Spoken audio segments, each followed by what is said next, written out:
بسم الله الرحمن الرحيم عَمَّ يتساءلون عن النبأ العظيم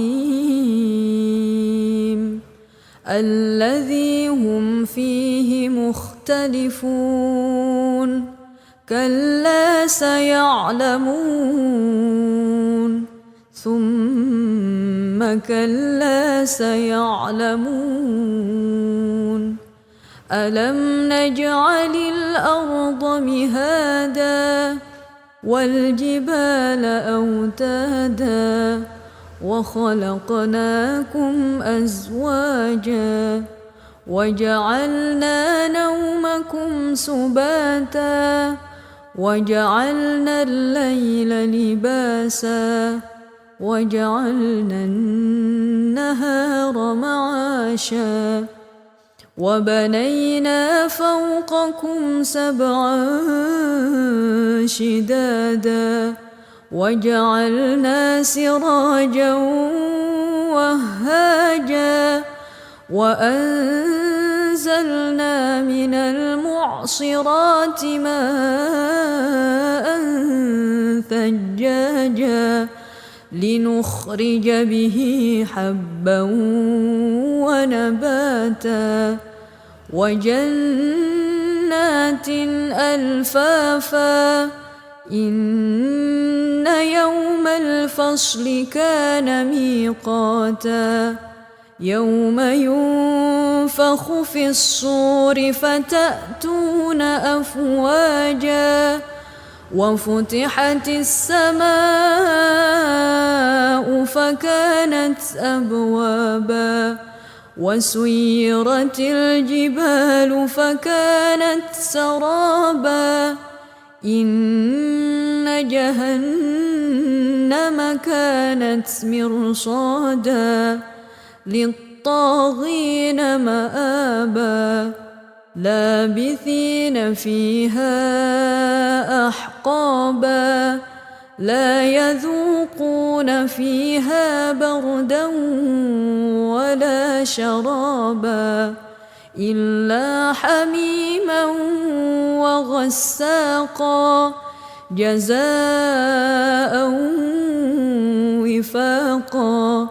إنهم كانوا لا يرجون حسابا وكذبوا بآياتنا كذابا وكل شيء أحصيناه كتابا فذوقوا فلن نزيدكم إلا عذابا إن للمتقين مفازا حدائق وأعنابا وكواعب أترابا وكأسا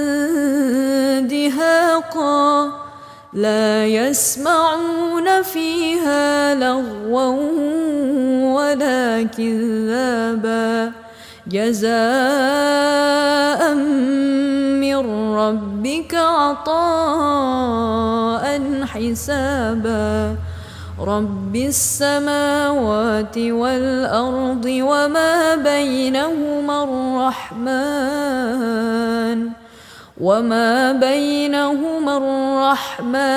لا يملكون منه خطابا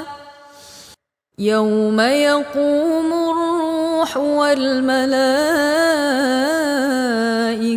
صفا لا يتكلمون إلا من أذن له الرحمن وقال صوابا ذلك اليوم الحق فمن شاء اتخذ إلى ربه مآبا إنا أنذرناكم عذابا قريبا يوم ينظر المرء ما قدم تلفمت يداه ويقول الكافر